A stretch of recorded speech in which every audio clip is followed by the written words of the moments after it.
Good afternoon, everyone. Eric Prince here, Merion West. I'm joined today by Lance Morrow, who has just released a new book, The Noise of Typewriters, and we'll be discussing the book today. So thank you so much for joining me. Delighted to be here. Delighted to be here.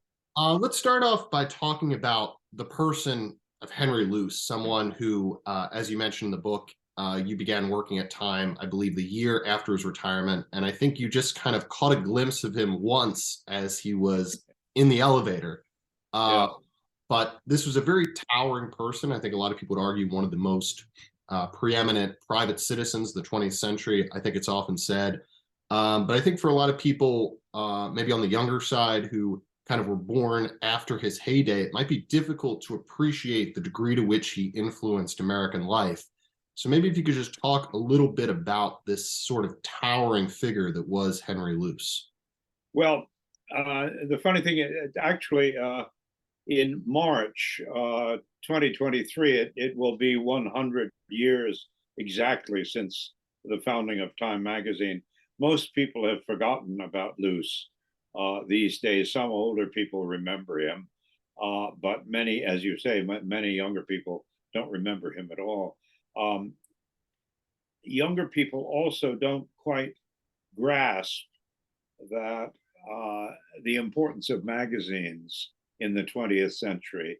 I say in my subtitle of this book, I say remembering journalism, and I talk a lot about newspaper journalism too. But because I spent so long at Time magazine, which was Henry Luce's first magazine and his invention, essentially, I stress magazines and the golden age of magazines and the importance of magazines.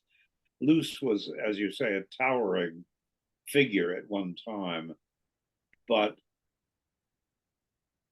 at the time of his death, it was Vietnam time. He died in February of 1967.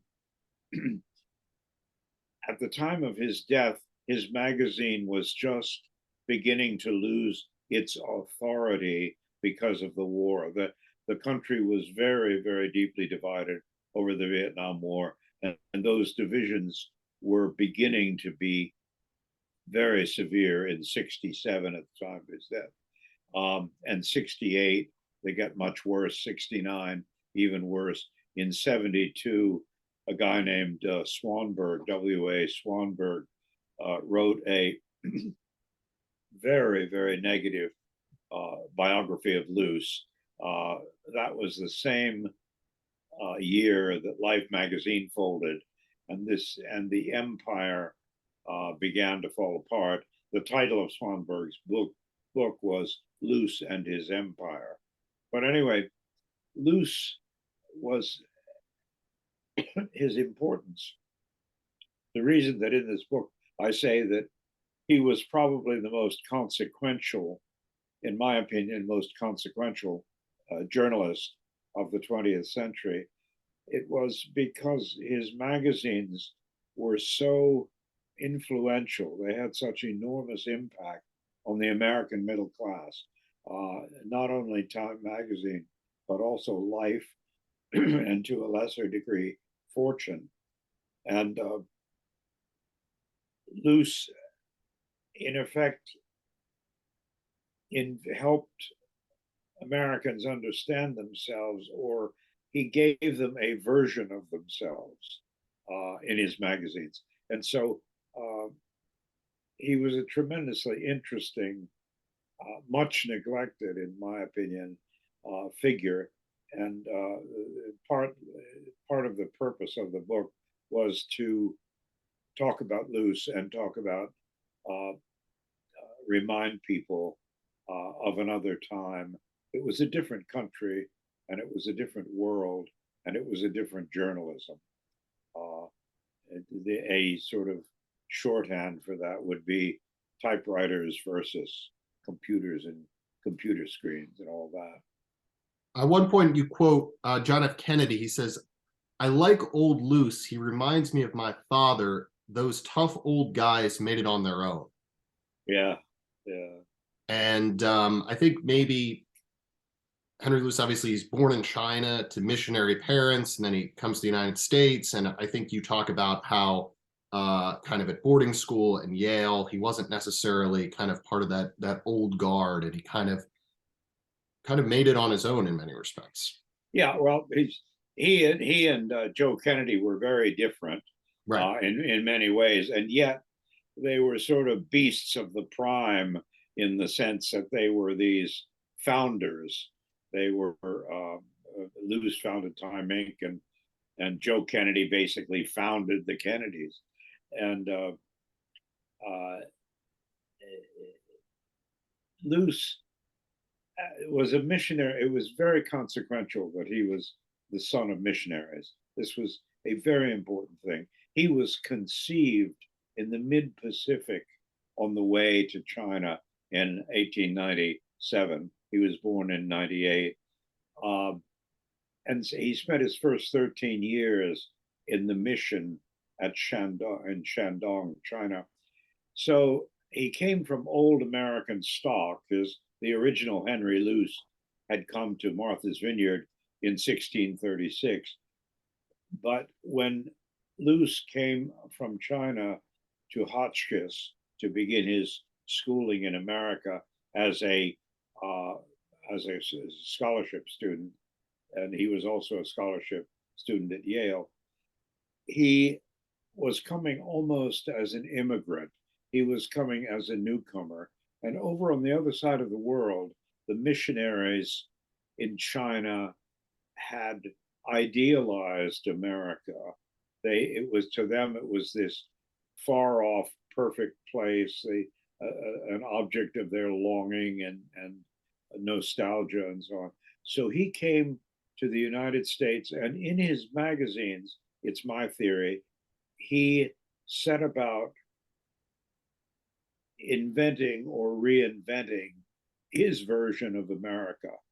And this is what Americans got in Luce's magazines. He was a very good, terrific journalist, wonderful hard facts journalist, but also he was a preacher, and he was something of a missionary like his father, and he was teaching a version of America that had some relationship to a favorite phrase of his fathers and of Presbyterians, the kingdom of God. Mhm. There was a touch of the kingdom of God in the conception of America. It was always a work in progress, and it was always aspiring to uh, a kind of, it was God sponsored. It was sponsored by, it had a higher calling in Luce's view.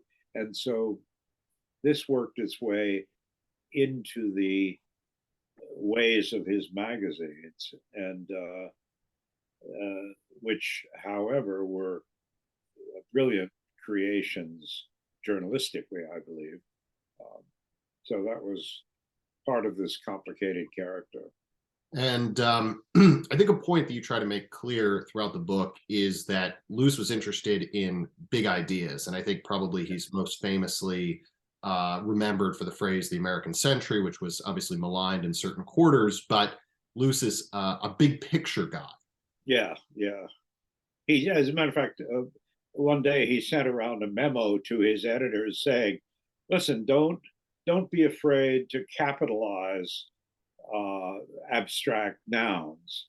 He believed in big ideas. This was and that was what he came from. He came essentially from the 19th century and a certain kind of spiritual fervor that was typical.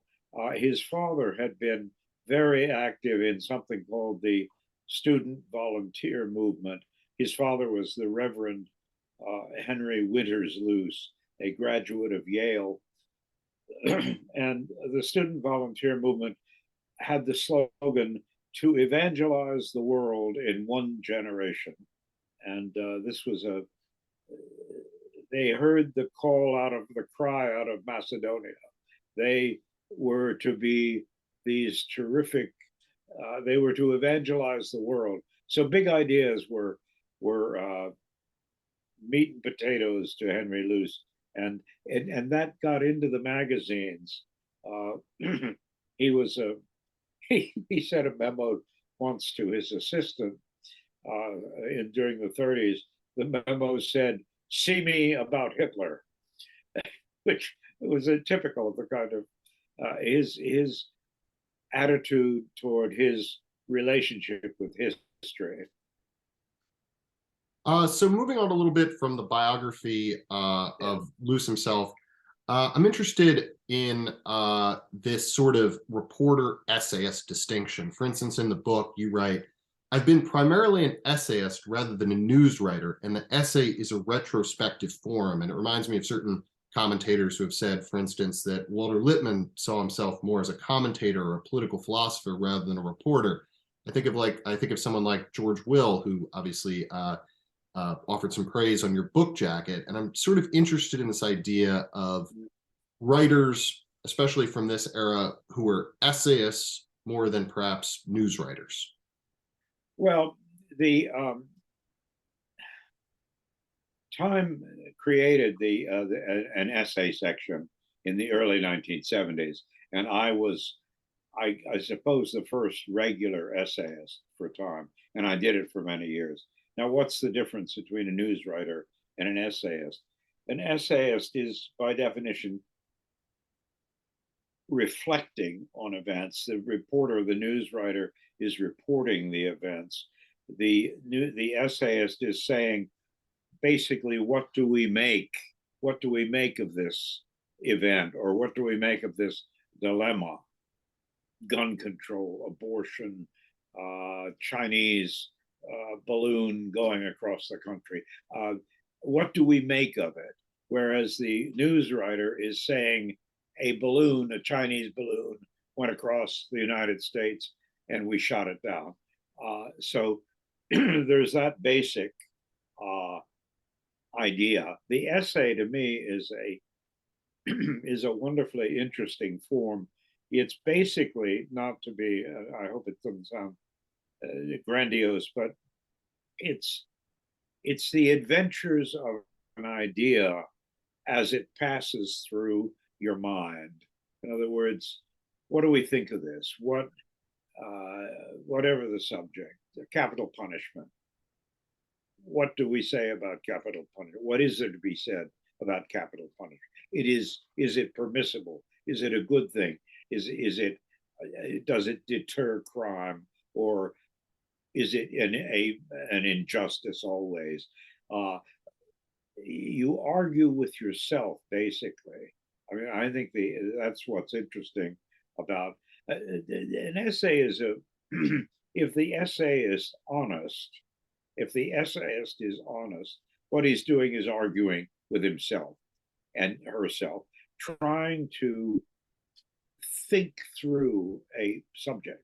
A news report is a different thing. And as a matter of fact, a column is rather a different thing, too. There's a difference between a column and an Interesting. essay. Can you elaborate Yeah. on that? Yeah, well, I think a column is trying to sell a particular point. I mean, these are very crude ways of saying it, but um, I think a column has got a point to make and drives through to the point. An essay, at least the way I conceive it, is an argument with oneself, trying to think it through and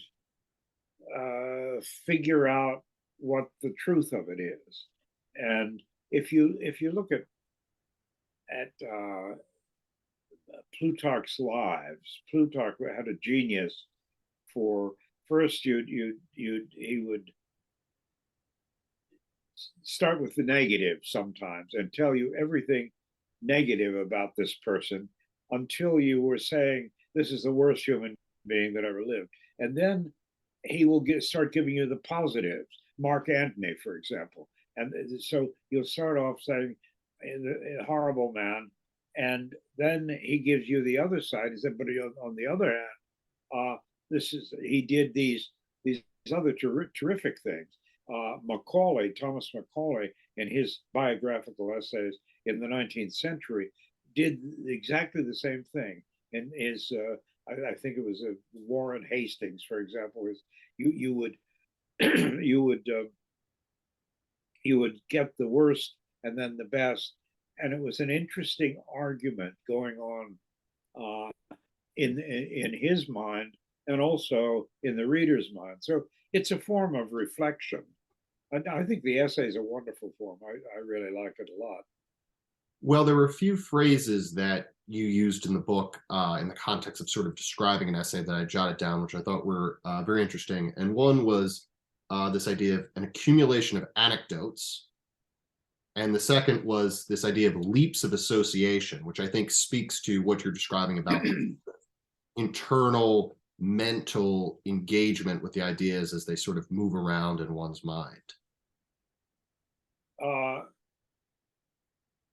you're saying, what's the point of saying an accumulation Well, of it's an, anecdotes? I guess, an example, and I think you gave a couple of examples in the book of essayists who were sort of accumulating anecdotes that kind of were interesting when compiled together. And in a way, your book has this amazing kind of accumulation of interesting anecdotes and associations that one kind of learns about little crevices, so to speak, of history as they go along. Well, I'm delighted to hear you say that, because that's what I was going for. It's partly intended as an entertainment. Uh, it's not an argument. I wouldn't say, I don't know how it struck you, but I wouldn't say that the book is an argument. I'm not trying to necessarily to prove a case. I'm trying to give a flavor of the atmosphere of the work and of the world in which it occurred, because this was a very different America and a very different world from the one that where we live now. And I intended it. Um, I didn't want to be boring. I wanted to tell stories about that life, some stories, and at the same time, I wanted to make some judgments. For example, about John Hersey and about Walter Duranty, um, people, journalists who were regarded as the authors of either the best journalism in the 20th century in the case of Hersey, or the worst in the case of Durante. So the accumulation of anecdotes, uh, I think, is effective as essay writing, and furthermore, that accumulation of anecdotes, excuse me, addresses, it tends always to get at my central point in the book, which has to do with the narrative line, the way that stories are told, how it's narrated, whether, because there are many ways to tell a story and many points of view, and uh, we see it now in our politics constantly, where the uh, the atmosphere of our political divisions and so on is very much uh, influenced by the way in which the stories are told. How is Biden's State of the Union address interpreted? Well, very differently on MSNBC from the way that Fox News handles it. So the book has a lot to do with narrative line and storytelling. Yeah, and I think to the point of that sort of accumulation of anecdotes, at one minute you're quoting a 13th century Buddhist monk, then Joseph Conrad, then Gay Talese, and Frank Sinatra has a cold, and kind of some very interesting examples of how different writers or essayists or monks have approached certain questions. Yeah, I was trying. I didn't want to just tell war stories, 20th century journalistic war stories. Uh, I thought that would bore the reader a little bit. So, in order to keep an element of surprise in the book, I would introduce the Japanese monk whom you mentioned. I was very interested in that, so much so that I reached out to a professor of mine at Yale who in Buddhism, because I took some courses in that, and he actually wasn't familiar with that particular one. So I'm actually at some sort of I have a post-it note to check out his writings. Well, we're talking about Keiko, who wrote. He was a courtier in Kyoto, and for one reason or another, he either fell out of favor or he left the court and he went out into the woods to a hut in the woods. And the legend is that he wrote these. In English, they're called essays in idleness. The Japanese is surezu regusa, and and he is said to have pasted them on the walls of his hut. And it is said that after he died, friends of his scraped them off the wall and had them, saved them, and they were eventually printed. And partly I introduced Kenko because he's a favorite writer of mine, but also because his method of writing was rather like the associative method that I was adopting, which was called in Japanese zuihitsu, which means follow the brush, which is a sort of free association. So while my book is not, I'm not writing like James Joyce, but there is to me an internal logic, but there is a procession of discrete anecdotes and portraits and so on. Yeah, that's interesting because I think as one is reading your book, they might be struck by sort of the ordering of the 31 chapters. It's not exactly chronological, though in a way there's that culmination towards the 75th anniversary at time, which sort of, I think, provides an interesting bow, so to speak, at the end of the book. But I think one might emerge from that, and obviously we're not in your mind as you constructed it, but start to wonder exactly how some of the chapter ordering was determined. Mainly by instinct, and also I would say that I'm very interested in the magazine form. The magazine form was in its heyday in the 20th century, in the period that I'm writing about. Anybody who was good at magazines, at making magazines, and Henry Luce was a genius at it. He invented the Time, Fortune, and Life, and then others as well. But those three were in three different directions, were really brilliant creations. But my book, like a magazine, has a certain pacing and a certain variety. So you could read my book if you cared to, as a kind of homage to the magazine, because it has a variety and a change of pace. I think you would agree that there's a change of pace that runs through it. Yeah, and that's quite both deliberate and instinctive. I was going for the effect, for a magazine effect, because that was the subject, and that's what I'm talking about. So this might be an interesting sort of occasion to talk about magazines. And obviously you're writing about the heyday of magazines, but I can't help but wonder what you make of the magazine scene today, many of which I guess have migrated online. And I have this kind of hypothesis that certain magazines or publications have their era, whether it's kind of the New Republic in the 90s or maybe Slate and Salon in the early 2000s. I would say maybe Quillette in the 2015 to 2019 or so era. Nowadays, I don't know exactly. It seems like a lot of people like to cite and quote Tablet. but I just kind of have this theory that magazines would have eras. I agree with you. I think that's exactly right.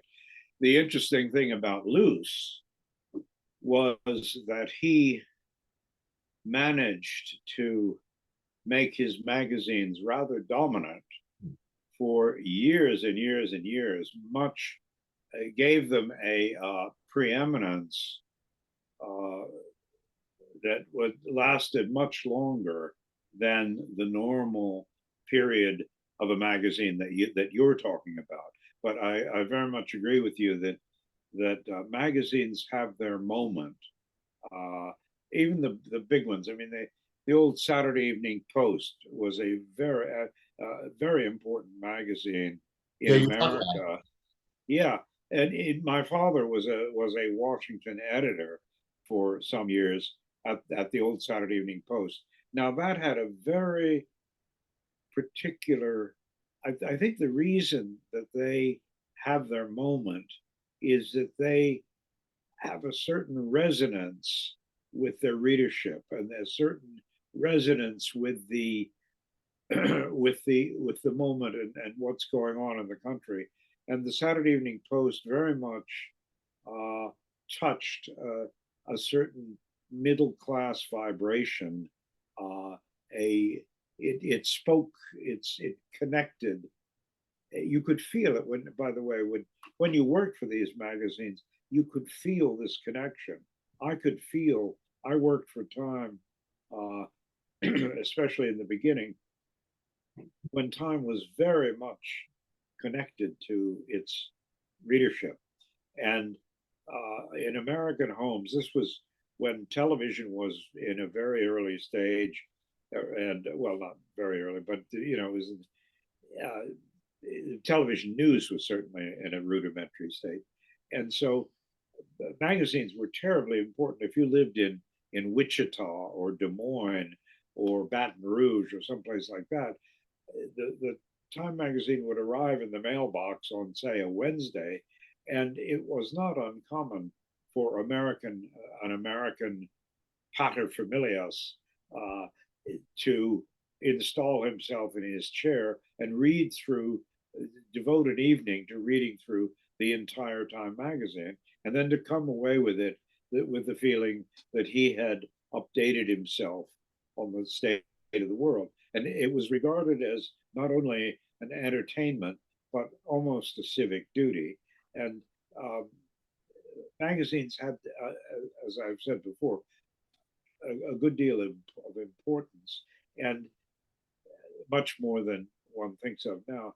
But that the reason that a magazine would have its moment is precisely that connection, that resonance with the readership, and it's a somewhat intangible thing. But they were on Madison Avenue. They would say it's a hot book. They would say Newsweek is a hot book, Esquire is a hot book, Harper's is a hot book, and they referred to that uh, connection. Yeah, I think of Quillette, for instance, as probably a lot of our viewers are familiar with their story. And I think they emerged sort of at a very distinct period, kind of gaining popularity during that election cycle of 2016, with a lot of people sort of dissatisfied with both candidates and sort of that political binary, Yeah, yeah, yeah. satisfied maybe with an American centric worldview. And I don't think it's a coincidence it emerged out of Australia. And then it's sort of I think declined as some of the left and right various camps started to clarify some of their positions kind of during the Trump era. And I think it was just so interesting how so much activity kind of coalesced there in that 2015, 2016 period. Right. Uh, Back to Time. Obviously Time had its critics. Was there a certain, I don't mean to make this a leading question, but was there certain elitism, do you think, behind some of the criticisms of Time magazine? Absolutely. I mean, it's a very complicated thing. Uh, some of the criticism was very much justified. Uh, uh, Most of the criticism had to do with Luce's republicanism, his anti-communism, his candid capitalism, and his American patriotism, his feelings of patriotism about the country. Um, the there was a certain amount of bad conscience among the intellectuals of the 30s, uh, because they had, a lot of them had been Stalinists, for example. Had Malcolm Cowley, for example, who was the literary editor of the New Republic at a time when that was a very important job. Well, he was a Stalinist who stayed with Stalin even after the show trials, the Moscow trials in 36, 37, around there, and he paid a price for it later, of course. But a lot of the intellectuals who had been, my mother, for example, was a communist Really? during the 30s. When she was a kid, she was a teenager, but she was a card carrying communist, and um, she quit the party when people found out about the Moscow trials, and she wouldn't. And they her cell in Philadelphia just declared her to be an enemy of the people, which she was always kind of proud of. But anyway, intellectuals. This went up through the Hiss case. I remember the anger at Luce was transferred to an anger at Whittaker Chambers, who was, of course, the central figure in the Hiss case that began in 1948.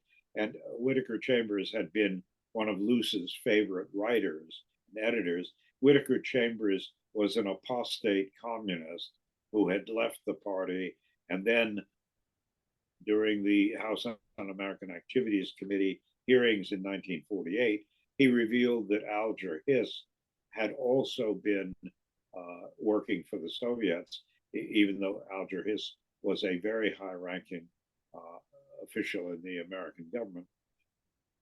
So there was all sorts of complicated loathing, and that's not too strong a word. James Agee, an interesting thing about Luce was that he hired socialists and even communists for his staff. James Agee worked for him on Fortune magazine in the early 30s, and then went on to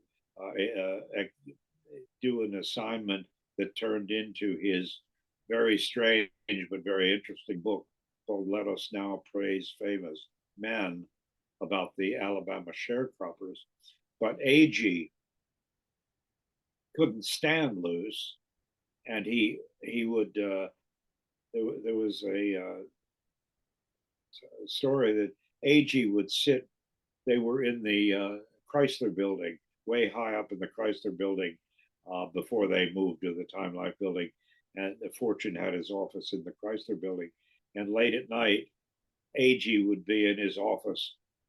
If people don't remember Agee, he was he was an author, a film reviewer who became rather famous. He wrote some movies, and he wrote a wonderful memoir called "A Death in the Family," as well as this book called "Let Us Now Praise Famous Men."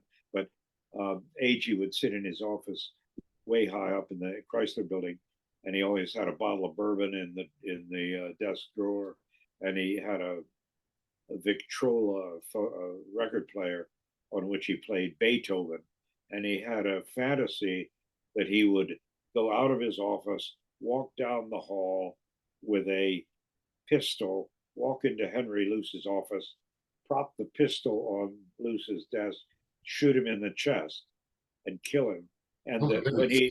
when he did so, all the researchers and other writers would peep out of their offices like the Wizard of Oz, where they say the Wicked Witch is dead. You know, the hi ho, the witch is dead. The wicked old witch is dead.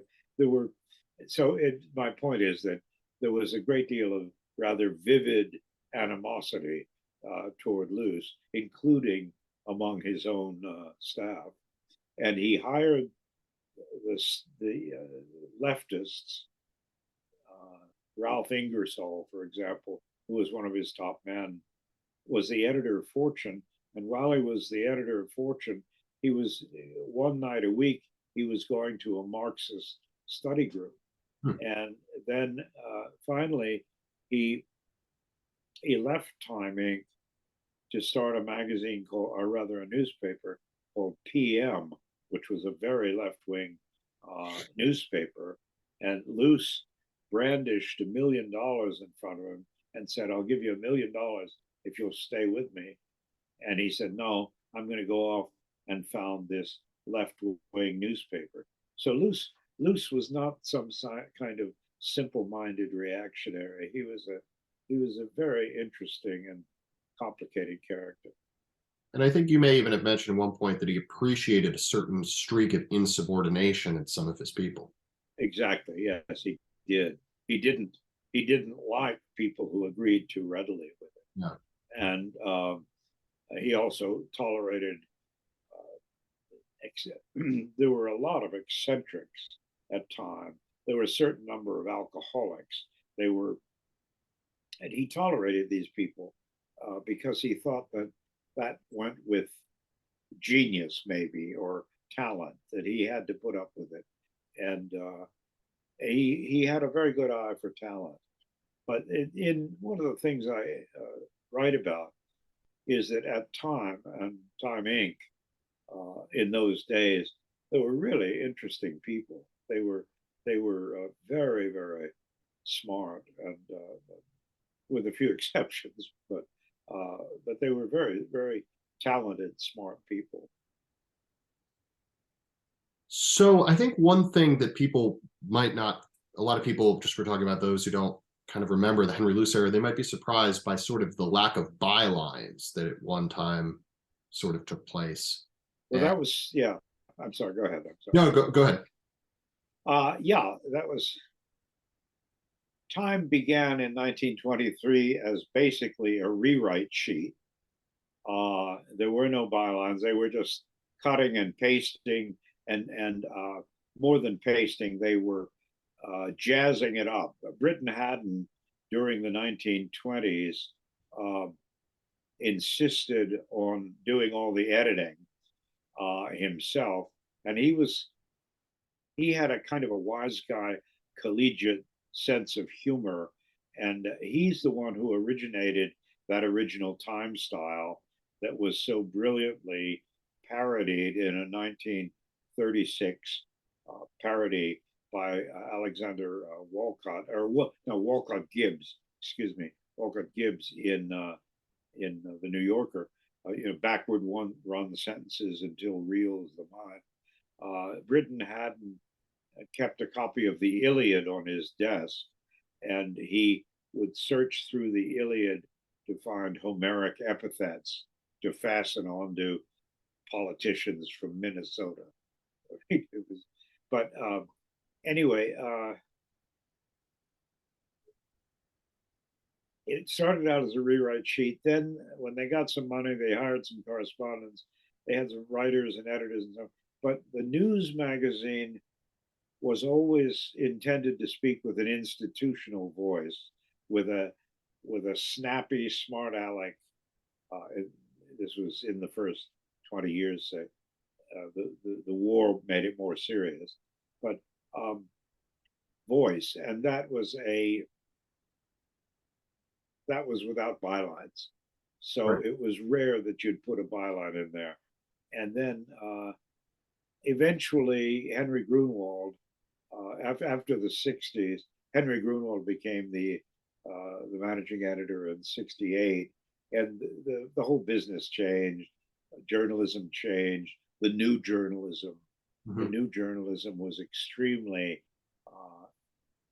pertinent on this point of bylines at time.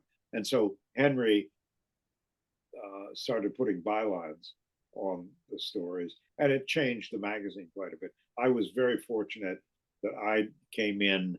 I only did the anonymous stuff for a few years, and then bylines came in, and I had bylines there for years and years.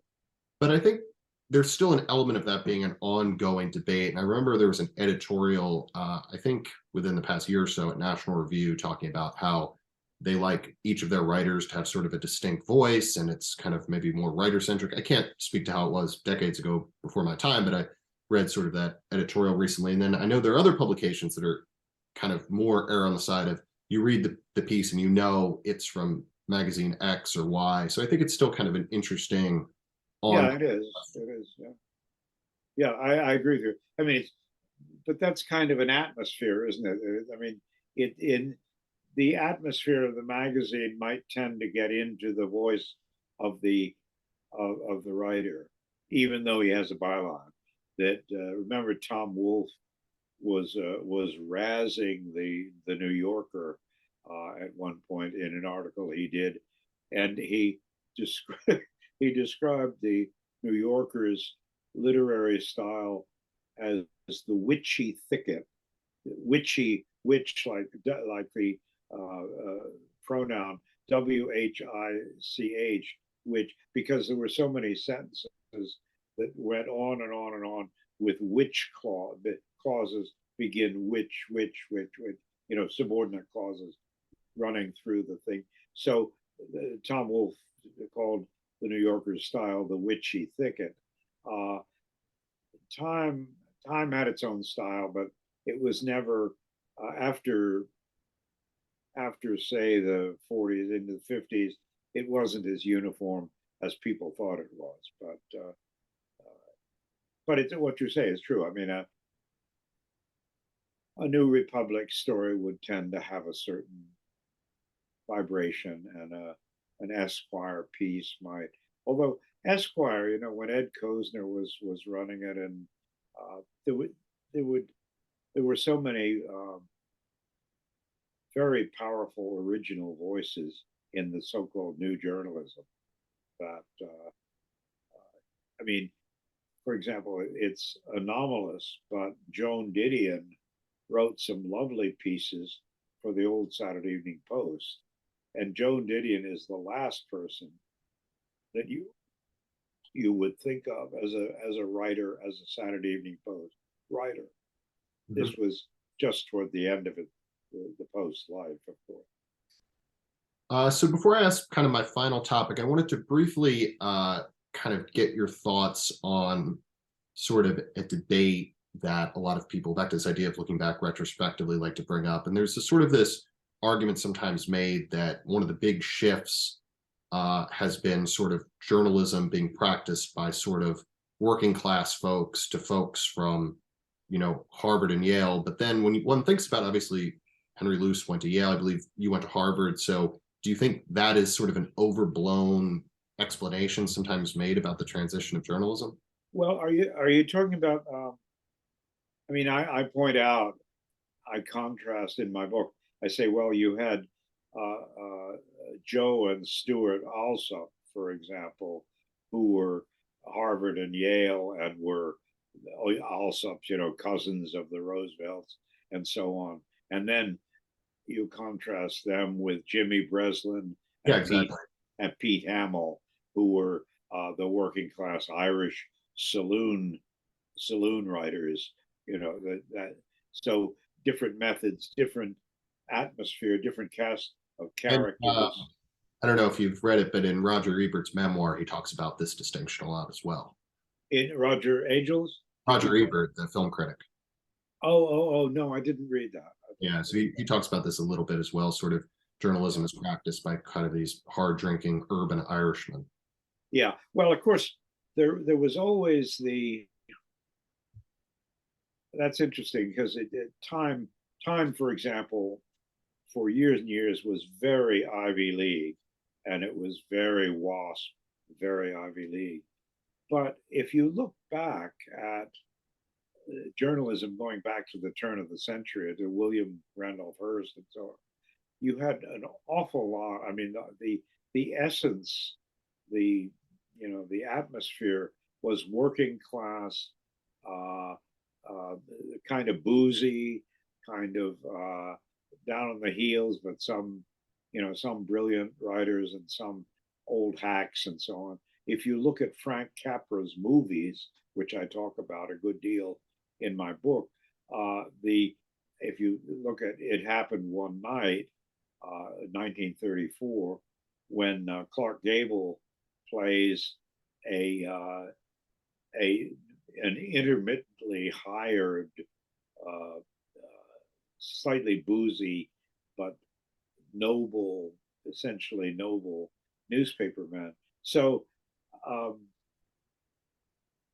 you did get the aristocrats or the would be aristocrats uh, sometimes, but I think basically, and especially in the Depression version, which I think much of the stereotype and the idea of 20th century reporters comes out of the Depression and the movies of the Depression, particularly Frank Capra's. So you had boozy guys in trench coats and fast talking, snappy dialogue. It was Ben Hecht and Charles MacArthur and the front page, that kind of snappy repartee. Do you think maybe in some respects it's a matter of perception more than reality? I do, but on the other hand, my father was a reporter for the Philadelphia Inquirer before he went to the Saturday Evening Post, and those those cliches I say in the book that a lot of those cliches were true. I mean, Yeah. they were, and when I started out, Carl Bernstein and I started out together on the Washington Star, and were great pals on the Star, and the life that we had in the Star, and it was a lot of fun, but it was not dissimilar. It was police police stories, murders, fires, smoking, drinking, carrying on, all those things. That Well, it wasn't so different from the cliches, you know. well, I'm still a member of the Philadelphia Pen and Pencil Club, and it's still open till 4 a.m. as a sort Is that right? of drinking late at night after one's done with Yeah. uh, their things. So the last question I want to ask you, sort of along with Loose, one of the major features in your book, I would argue, is this contrast between the best and worst journalism of the 20th century, in the account of Hiroshima being the best and the famine in Ukraine being the worst. And I know sometimes people don't like to sort of project outward, but broadening a little bit and looking to the 21st century, what would you say are sort of the best and worst trends in journalism today? Uh,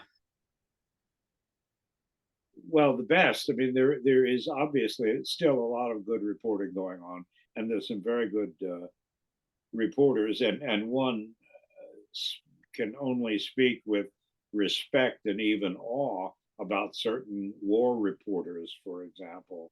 Uh, I mentioned Dexter Filkins, who the terrific reporter for the New York Times, but this guy Ben Hall, who just got badly injured in Ukraine, uh, and Clarissa Ward doing on camera stuff from Ukraine and so on. So one sees reporting that one is inclined to honor as the old and very brave and so on. I think the worst is uh, the feeling of the the feeling of license, the feeling, and this is the fault of the elders. This is the fault of the authorities, I believe, at the New York Times, for example, the Right. Washington Post, and elsewhere. The abdicating their the allowing this extremely biased reporting, Right. no effort to get at the other side.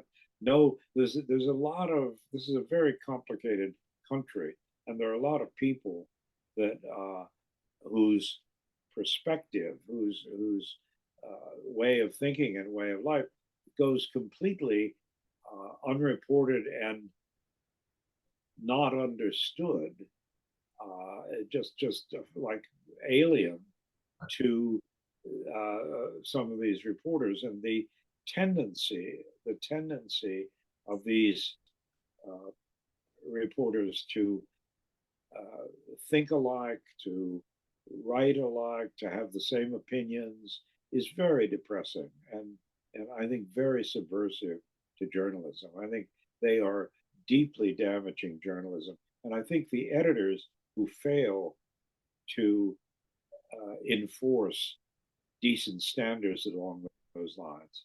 For example, some of the people who were responsible at the New York Times for the firing of James Bennett or of Donald McNeil, just egregious cases of failure of leadership.